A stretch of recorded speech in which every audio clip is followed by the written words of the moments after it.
So we forge forward, and I thank you for your patience, but I hope this format isn't too exhausting. We are now in Cambridge, Massachusetts in 2014. In November of that year, the Harvard Art Museums opened their doors. They were closed for 6 years during renovation. And they presented the public not only with a new building, Renzo Piano's enlargement of a Neo-Georgian or Georgian revival edifice built in 1925. The Harvard Art Museums also proposed a new identity, or rather identities plural. For the one building now houses 3 museums, each with a different collection, history, and identity. The oldest is the Fog. Founded in 1895, the Fog Museum served to train scholars, conservators, and museum professionals in the history of art. With a study collection of casts and originals, labs for material analysis, a library and classrooms equipped with what were then lantern projectors, it was the world's first integrated art history facility. The youngest museum, the Sackler, was founded in 1977. Originally housed in its own building, it took possession of the Asian, Islamic, and ancient Mediterranean collections from the Fog. The third museum, the Busch Reisinger, was founded in 1903 as a Germanic museum. 90 years later, most of the collection was moved from its home in Adolphus Busch Hall to a new wing of the Fog.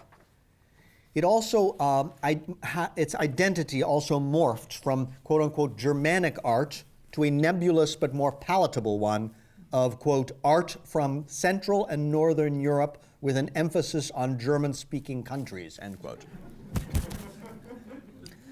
Of the 3 museums now under one roof, the Busch has the most puzzling identity. Its holdings overlap with the Fog's, which collects, quote, Western art from the Middle Ages to the present day, including some German art. And the confusion hasn't been helped by the fact that Piano's new building, being an expansion of the old Fog Museum, is still called by everyone the Fog. In the current installation, moreover, all Busch works that date from before 1900 and after 1945, along with many ones in between, have been integrated in the Fog's non-national display.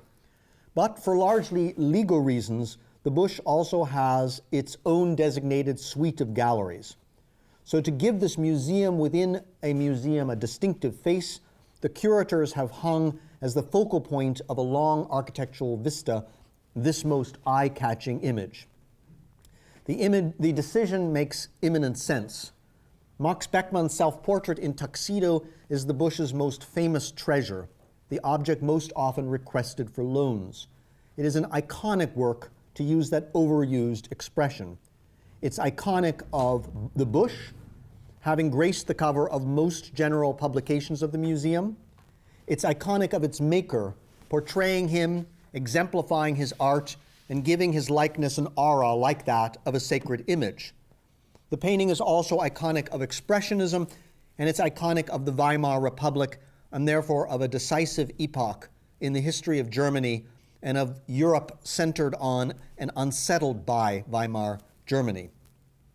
In the current installation, Beckmann presides over an art historical trajectory that runs from the Secessionists through German Expressionism to the Bauhaus. There, that's louder, right? In singling out this trajectory, the curator made a decision about the museum's identity. No longer housing the 1,000-year span of Germanic art, the Busch galleries display one brief chapter, what might be called German modernism. And this decision also makes sense. For the general public, this chapter represents an important climax in the history of art. German art is felt to have 2 high points, one during the early 16th century in the art of Dürer and his contemporaries, the other in the early 20th century in the art of Mark, Nolde, Kollwitz, Kirchner, and Beckmann. Due to this renown, German expressionist works from the Busch, including Beckmann's The Actors, have been folded into rooms elsewhere in the museum showing international modernism. The modernism displayed in the dedicated Bosch galleries, therefore, required a local identity, and it's this that Beckmann's self-portrait is meant to evidence. And understandably so, for as one admirer put it in 1924, quote, "If I were to attempt to conceive of a specifically German art, its name would be Beckmann." Beckmann's self-portrait does exert a defining force over the surrounding artworks, as if they all stood in its dominion. This is partly because all seem subject to that penetrating gaze. From afar, the work looks less like a self-portrait of an artist than like one of those large official portraits you sometimes see at the entrance to single collector museums, with the donors presiding in effigy over their holdings. Beckmann looks less like a painter, in other words, than a patron.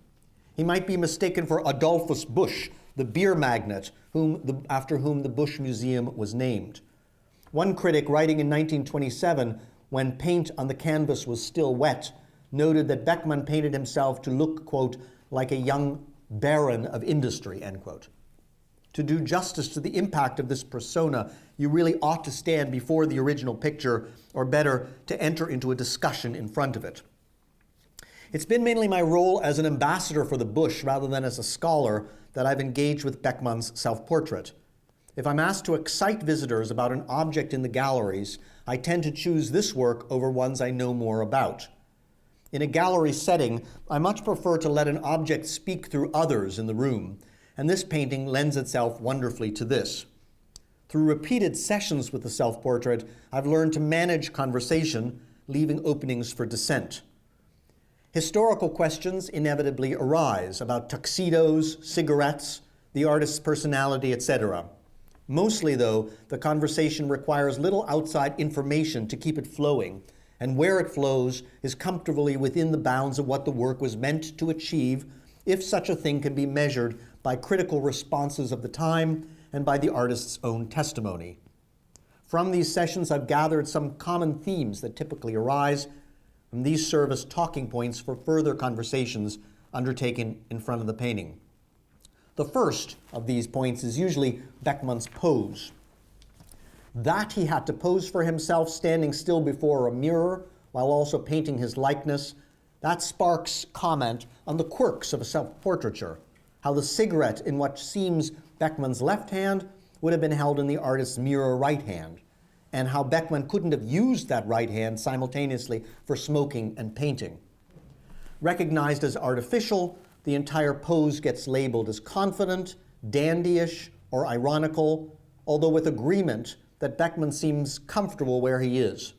His contrapposto signals a casual coming to rest, and his hands, the one resting on his hip, the other held close, gather his body at its center of gravity. This man, the pose tells us, can stand here for a long time. The cigarette even gives him something to do, though he's allowed the ash to build up as he looks out at us.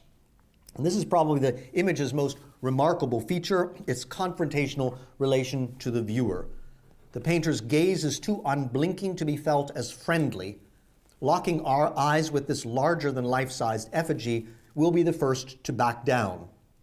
Frontality comes natural to self-portraits because the maker will tend to look straight at a mirror, but it's hard to paint a convincing frontal likeness.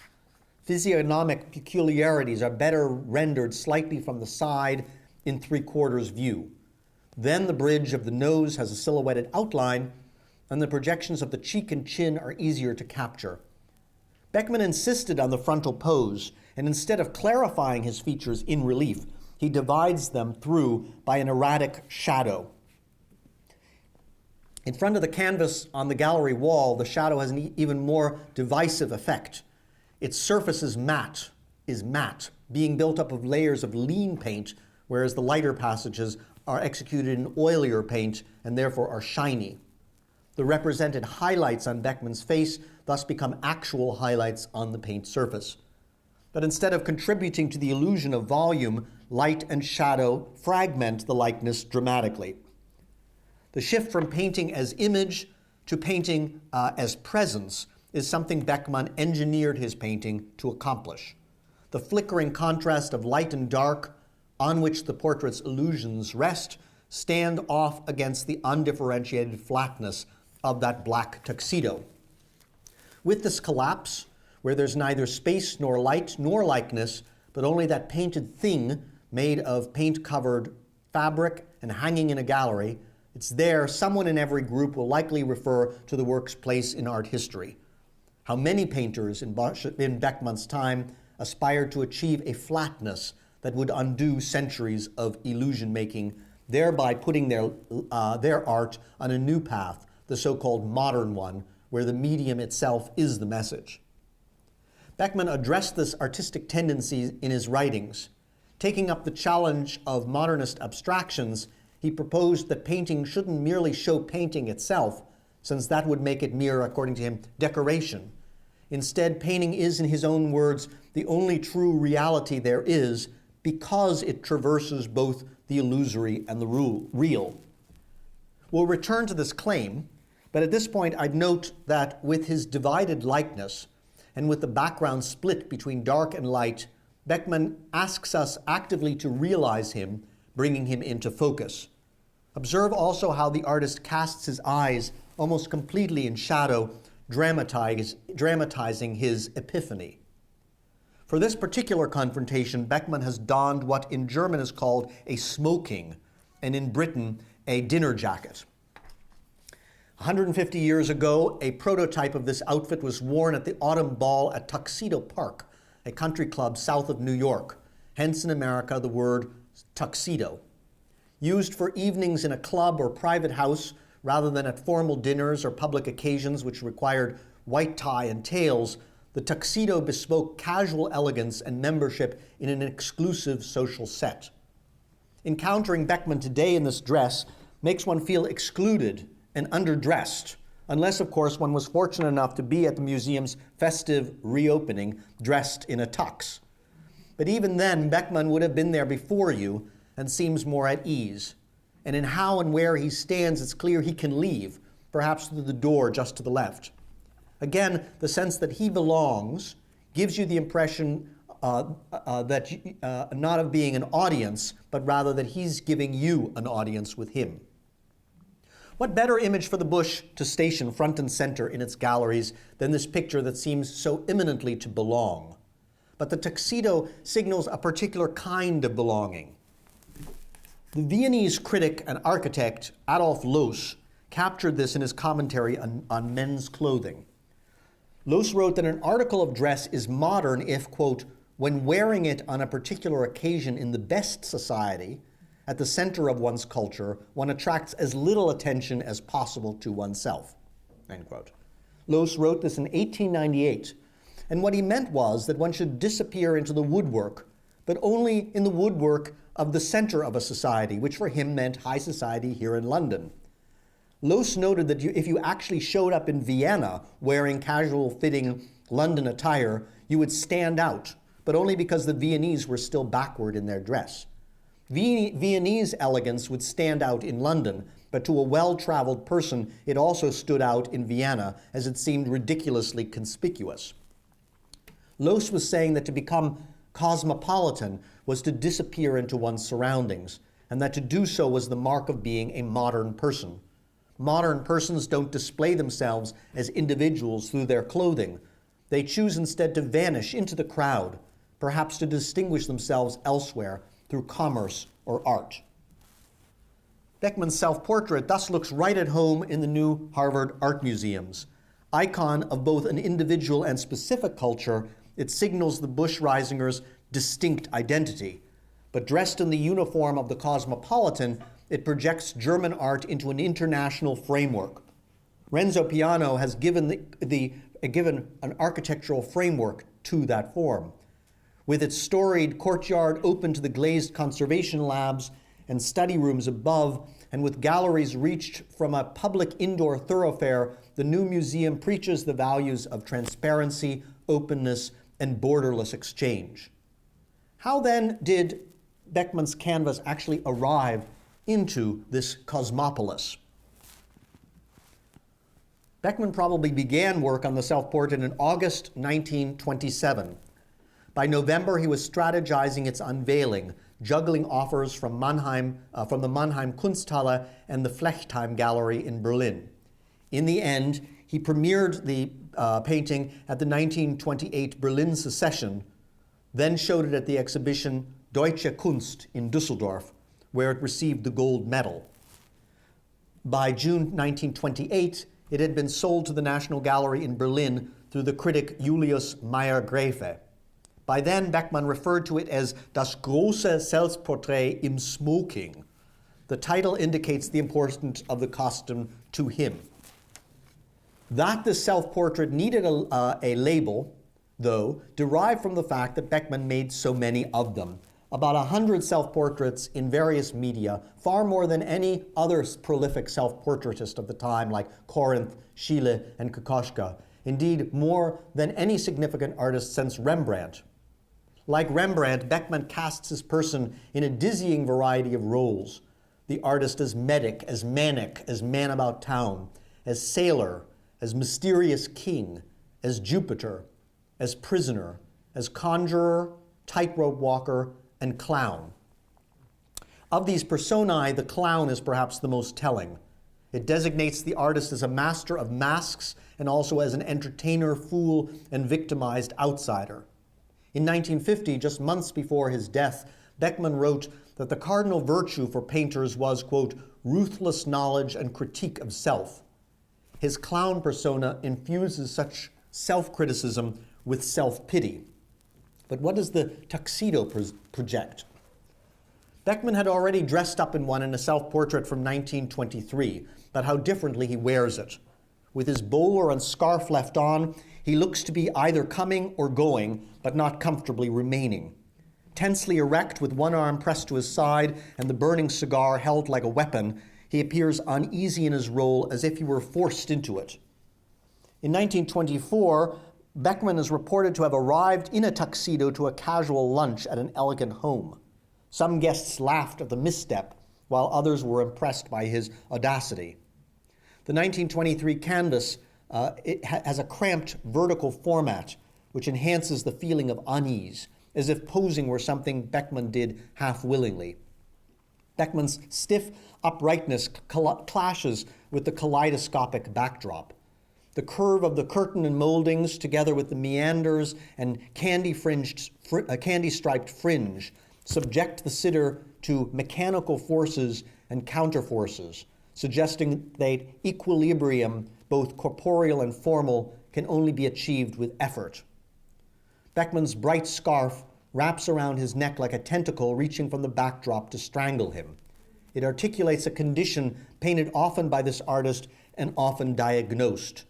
The modern urban individual having to hold himself up against an increasing onslaught of objects and sensations. From its fragmentary features, we can identify the setting as that of a theater. Pressed up against what looks to be the edge of a stage, Beckmann assumes a liminal identity between audience and performer. In other works, he inhabits this borderland in the guise of a circus barker. Even as artists project self-sovereignty, they have to drum up a public to pay for their art. In an essay titled The Social Status of the Artist by the Black Tightrope Walker, Beckmann declared mockingly that, quote, the talent for advertisement is the prerequisite for the pursuit of an artistic career. Woe betide him who, in the gymnastics of society, cannot make his stiff spinal column supple. In the 1923 canvas, the dark tuxedo projects the persona of an impresario possessed, ironically, with too rigid a backbone to bow and to scrape. How then are we to parse the balance that Beckmann's later 1927 likeness displays? During the intervening 5 years, the artist's fortunes had improved. In 1925, he accepted a professorship at the Städelschule in Frankfurt, and in the same year, he married his second wife, Mathilda von Kaulbach, called Quappi, through whom he gained entry into an elite circle of patrons and cultural leaders.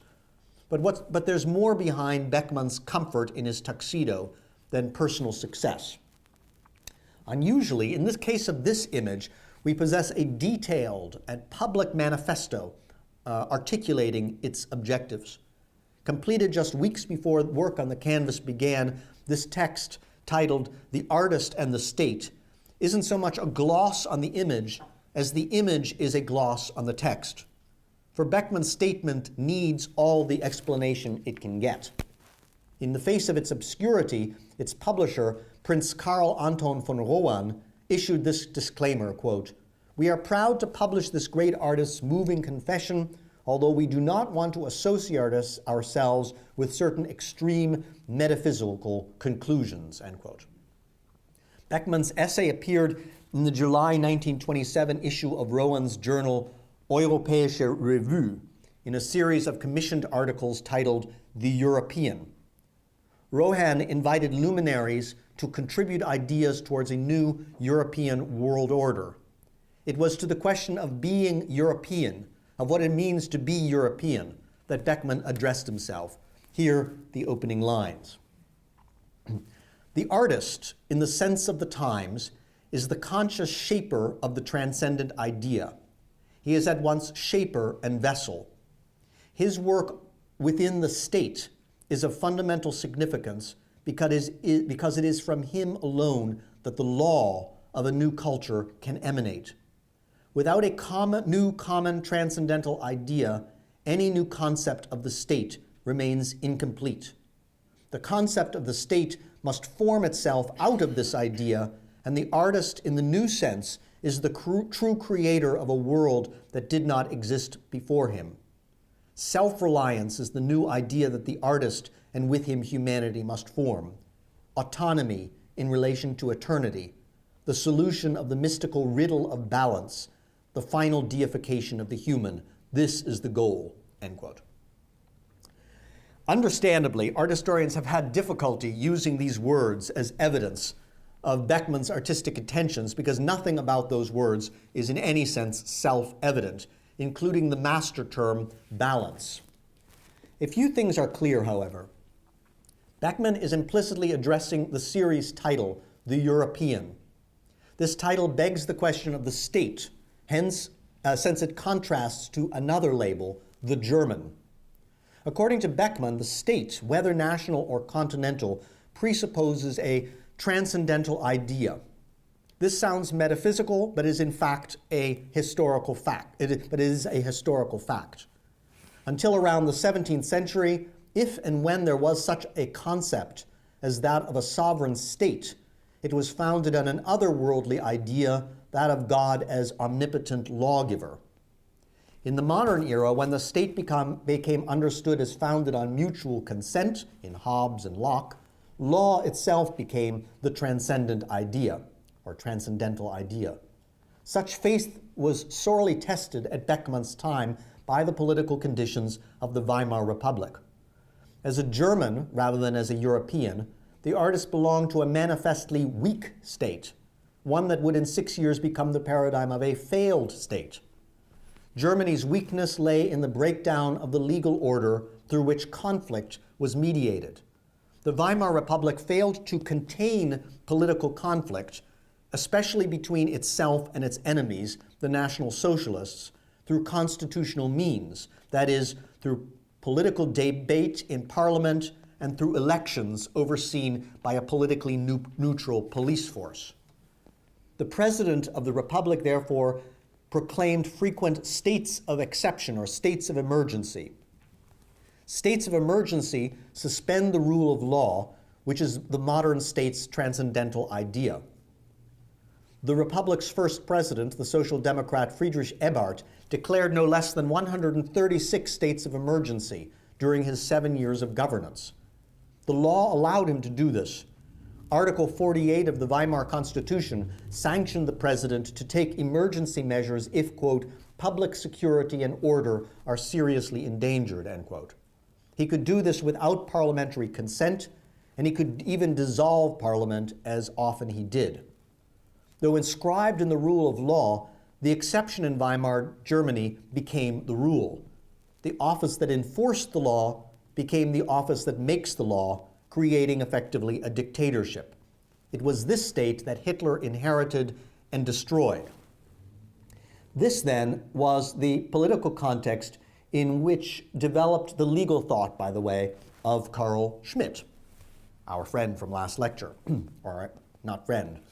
It was the backdrop to Schmitt's famous thesis, stated in 1922, that the state is not founded on laws, but on exceptions to the law. Quote, remember, sovereign is he who decides on the exception. Like Beckmann, Schmitt diagnosed the crisis of the state as the loss precisely of a transcendental idea. Schmitt proposed that the vanished idea had been a mere secularization of a theological idea, that of God as ultimate decider who can transgress even the laws of nature in the form of miracles. Beckmann's essay responds to the very same conditions as those that motivated Schmitt's book Political Theology, and it traverses the same grounds. But in Beckmann, the decider isn't a king or a dictator, but the artist. The artist shapes the boundaries of a new culture and dispenses its laws. Where those boundaries are, whether they're the disputed ones of post-Versailles Germany or the nebulous ones of Europe, Beckmann doesn't say. But it is the artist alone who gives them shape because he fashions worlds that do not exist before him. For he alone creates ex nihil, as God was once thought to do. Like Schmitt, Beckmann understood this condition to be distinctly modern and secular. Quote, the old gods lie destroyed, and in the place of the ruined idols, he proposes the deification of man. Quote, we are God, by Jove, perhaps an altogether inadequate and pathetic God, but God all the same, end quote. Through the power of creating something out of nothing, the artist shows this to be true. Quote, here we have our own image. Art is the mirror of God that humanity is, end quote. In the self-portrait in Tuxedo, one might say, the artist makes God in his own image. But why the tuxedo? Beckmann explains, quote, the new priests must be dressed in dark suits or on state occasions in tuxedo, end quote. The painting's imagined event is thus an occasion of state. It is also the foundational occasion of state when, through the artist-priest, the state receives its transcendental idea. The painting achieves this transcendental idea by solving the riddle of balance. The word balance, in German Gleichgewicht, appears no less than 10 times in Beckmann's short text. Sometimes an underlying law, sometimes a fugitive aim. Balance gives artists and statesmen the same purpose. Quote, like the artist, the statesman seeks the realization of the transcendent idea in the concrete expressive product of the effective balance, that is, in the organization of the state, end quote. Under the tangle of abstractions lies a period cliché.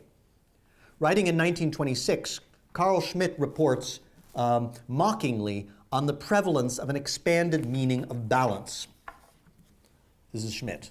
Of the ideas that typically recur in the history of political thought and state theory, the imagery of balance is most important for the modern age. Since the 16th century, the image of balance can be found in every aspect of intellectual life. The balance of trade in international economics, the European balance of power in foreign politics, the cosmic equilibrium of attraction and repulsion, the balance of the passions, even a balanced diet, end point. In modern theories of state, balance names, in other words, the division of powers, executive, legislative, and judicial, the relation between opposing political parties, the partitions of chambers of parliament into left and right, and the economic and military power relations among states. Schmitt pours scorn on what Beckmann calls the new cult of balance, because for Schmitt, balance is just an image, and a deceitful one at that. It conceals the true character of the legal order, which is founded not on equilibriums of conflicting interests, but on original decision reached unilaterally on the exception. The decision reached is on the enemy, and the enemy seeks not balance with, but annihilation of its opponent's entire way of life. Schmitt was a contributor to Rowan's Europäische Review, and although Beckmann reaches different conclusions, his essay engages in some of the questions that concern Schmitt. The artist is the decider. Through his, quote, great and decisive works, we will find the strength in ourselves to become God, that is, to be free, to decide for ourselves whether to live or to die, end quote. The dream of the artist as Führer, who decides for the whole culture in the form of the aesthetic creation, was a widespread one among contributors to Rowan's journal. Beckmann may have cast himself more specifically in the hypothetical role of state leader. His self-portrait in Tuxedo echoes Lovis Corinth's 1923 portrait of Friedrich Ebert. In 1919, Ebert had been mocked in the press for his physique, revealed in this photo of him swimming with friends, and mocked by a host of parodies. Beckmann gives his own likeness a balanced and physically imposing stature. He also carries that strength over into the painting's form, rectifying the sensation-based disequilibrium of Corinth's late Impressionist style. For Beckmann, the proof of the artist's sovereignty lies in the evidence of the image itself.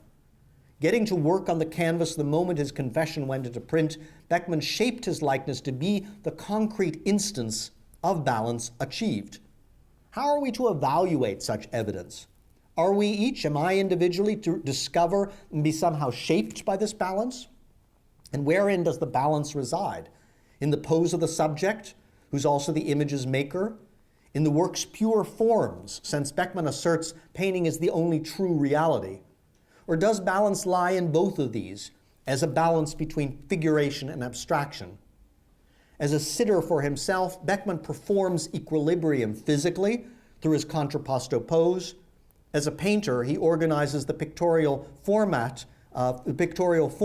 and balances it on his pose as that wavering meeting place between dark and light, intensified as contrasting values of black and white. Beckmann admitted that, quote, black and white are the two elements that concern me. In a lecture delivered in the rooms of London's New Burlington Galleries in 1938, 1 year after his exile from Nazi Germany, the painter gave his bipolar palette this ethical charge, quote, all that I paint comes to me in black and white, like virtue and crime. I can neither see all in black nor all in white.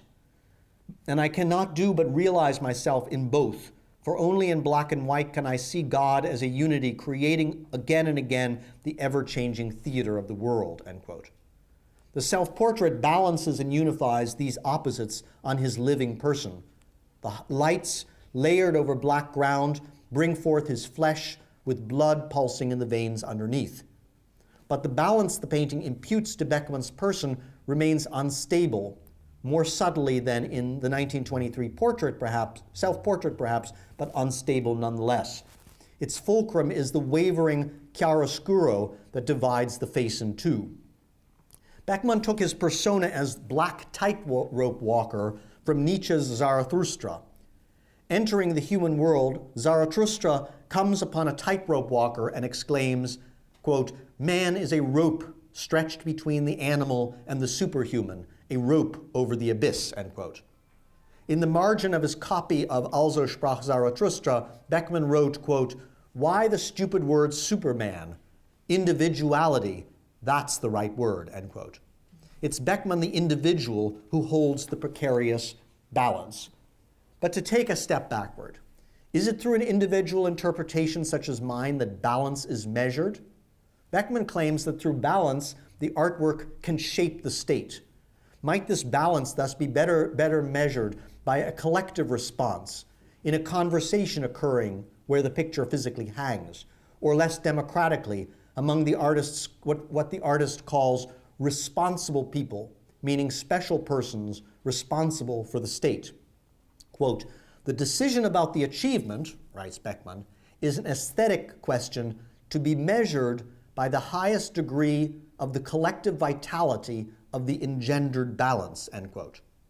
The decision is therefore collective. Its measure is the state, aesthetic and political, that the artwork concretely engenders. The self-portrait in Tuxedo created a stir at its unveiling.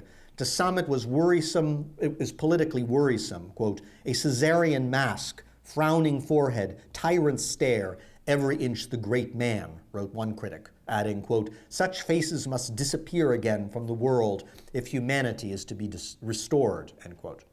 To others it promised leadership, quote, this lonely maverick may become the only personality in European culture who will form a style for the future, opined another critic. This leadership claim seemed ambivalent, however, quote, he's afraid of nothing, but he refrains from taking any position, end quote. Meanwhile, the National Gallery secured its purchase, and it was hung in the galleries of the Kronprinzenpalais. On February 15, 1933, the National Gallery's director, Ludwig Justi, dedicated a whole room to Beckmann. He hung the self-portrait in Tuxedo at its center. Its balance seemed realized, with the state itself deciding that achievement. The decision held for scant 2 weeks. On February 27th, an unemployed bricklayer set fire to the Reichstag, and on the 28th of February, Hitler suspended the Weimar Constitution. His decree was never repealed. From a legal perspective, the whole Third Reich was one 12-year-long state of exception. By March 1933, Ludwig Justi had been fired from his directorship of the National Gallery. Beckmann and all other artists of his ilk lost their jobs. The Kronprinzenpalais was cleared, and the self-portrait was put away. 4 years later, in Munich, on July 19, 1937, a bizarre exhibition would open that called on the German people to reach a new decision, advertised as the folk's own decision on the art that had previously represented them. Numerous works by Beckmann would be singled out for public mockery and destruction. The Nazis invented a term for all these administrative measures. The term was Gleichschaltung. And like so many Nazi euphemisms, it's hard to render in English. Usually translated as coordination, but having a mechanical ring like the shift or Schaltung of a locking clutch. Gleichschaltung was the process by which Nazi Germany established its total control of all aspects of society. Its polemical opposite was pluralism. The first Gleichschaltung laws dissolved the diets of the German federal states, removed non-Germans from civil service posts, including professorships, abolished trade unions and other free associations, and declared the Nazi Party to be the country's only legal party. The climax of this process occurred in 1935 in Nuremberg, when the symbols of party and state were fused, and Jews were forbidden to marry or have sexual relations with non-Germans and were stripped of their citizenship. Gleichschaltung was a weapon against the ground norm of the modern state, equality or Gleichheit under the law. It was also a weapon against the modern state's solution to political conflict, namely Beckmann's word, Gleichgewicht, balance. Within weeks of Hitler's takeover, Carl Schmitt joined the Nazi Party. Aspiring to become crown jurist of the Third Reich, he tried to clarify the new order by contrasting the liberal idea of Gleichheit, equality, to the new equality which Nazi law should bring about. Schmitt called this new kind of equality Artgleichheit, an equality of kind. Artgleichheit was a biological term for the identity of a species. Schmitt aimed his polemic at the Jews as a different race, one unequal to and inimical to Germans. Jewish difference wasn't self-evident, however. German children were trained to interpret the evidence using images. Here, a nose that looks like a number 6. Racial difference had to be disclosed in all spheres of life. Schmitt focused his efforts on law, organizing in 1936 a conference on Jews in jurisprudence.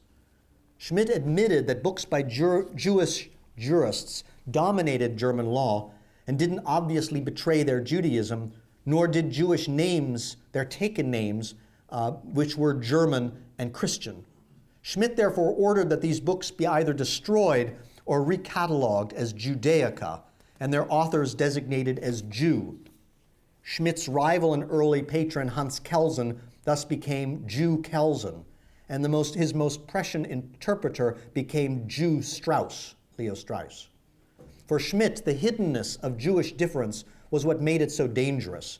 Tradesmen and parasites, Jews were virtuoso mimics.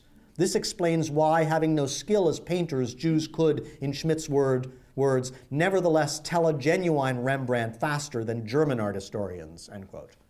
The Jewish art expert represents a most dangerous parasite because he feeds off something Germans have and Jews don't, namely authenticity. Gleichschaltung proved harder to pursue in the realm of art. The Nazi leadership stood divided over which among many currents of artistic tendencies should be the official one. Goebbels collected both Emil Nolde, a Nazi, and Ernst Barlach, a socialist. Goebbels' rival Alfred Rosenberg championed Völkisch art over modernism, but he admired expressionism for their strength, quote unquote. Both Rosenberg and Goebbels turned against modern art because of its perceived corruption by Jewish appreciation. This hostility found its most public expression in 1937 in the exhibition Degenerate Art. Billed as a defamatory show or Schandausstellung, its purpose was to vilify. In his speech at the opening ceremonies, the nominal curator isn't the right word, right, from care, the nominal curator, Adolf Ziegler, described his purpose as placing before the eyes of the German people works of recent art which, formerly dominating Germany's museums, had embraced everything sick and corrupt, end quote. With this exhibition, 650 works out of many thousands deaccessioned, such art making was declared over and done with. However, before its destruction, it was to be publicly exposed for its trickery and mocked. The success of this exhibition was astonishing and elusive. Almost 1 million people saw the show in several venues, 5 times the number visiting the exhibition of official Nazi art next door, and indeed more than any other show of modern art in history. We're used to images of the enemy.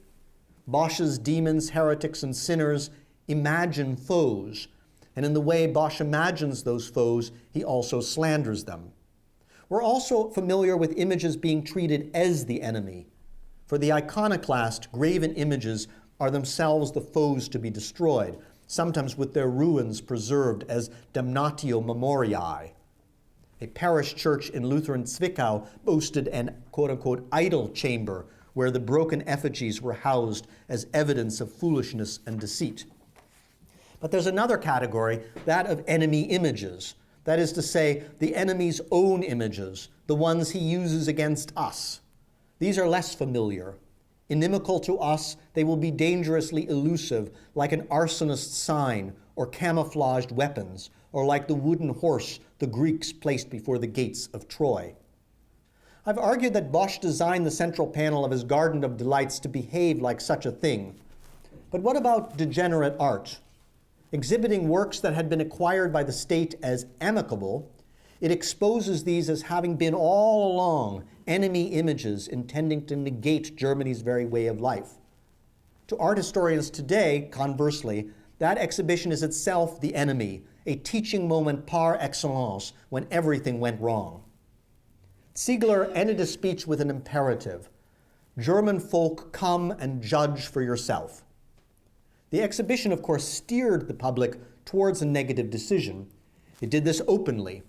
Paintings were torn from their frames and hung tightly and haphazardly with their purchase price displayed for ridicule, and derisive slogans smeared on the walls. Again, the intent was conspicuously political in Schmidt's sense, to distinguish friends from enemies.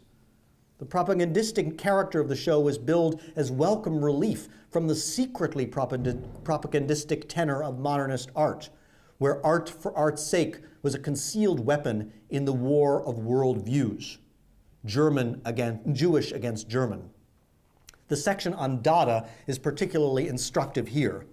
Hung as a parody of the first International Dada Fair, the installation played games with its target.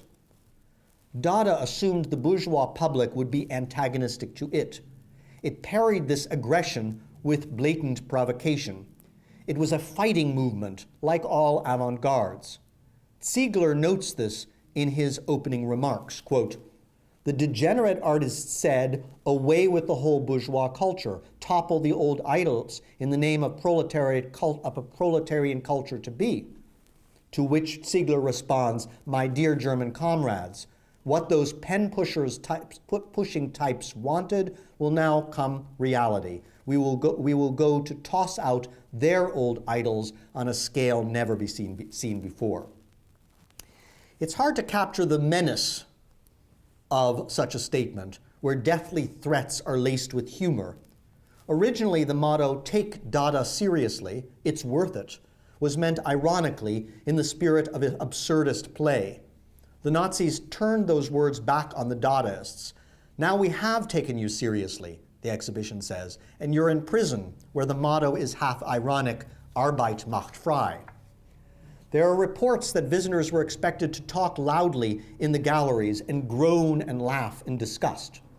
The noisiness of degenerate art set it apart from the hush of museums.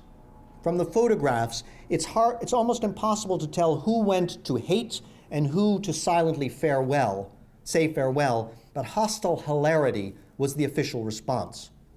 The exhibition's organizers were a fighting administration, that's the term, and rumor had it that the uniformed personnel monitored the reactions of the visitors. But degenerate art also assumed that the broader German public harbored a simmering hostility towards modern art. What is caused in all of us, states Ziegler with certitude, is shock and revulsion. End quote. Take these pages from the original exhibition catalog with their terse comment, all commentary is superfluous. For art historians, of course, this is a troubling claim, since that's all we do. It shows that commentary is sometimes urgently needed. It is needed, for example, when we glimpse in one of the photographs of the 1937 exhibition, a work now in the galleries of the Bosch. It is especially needed when the work is The Mulatto by Emil Nolde, an artist who held racist views similar to those of the organizers of degenerate art. So what exactly was self-evident about these images? To the show's target audience, the works, note the scare quotes, the works were self-evidently nauseating, both for the seeming physical deformity of the depicted human figures and for the deformity of their modernist depiction. Here, for an illustration of this thinking, a page from Paul Schulze-Naumburg's 1928 book, Art and Race.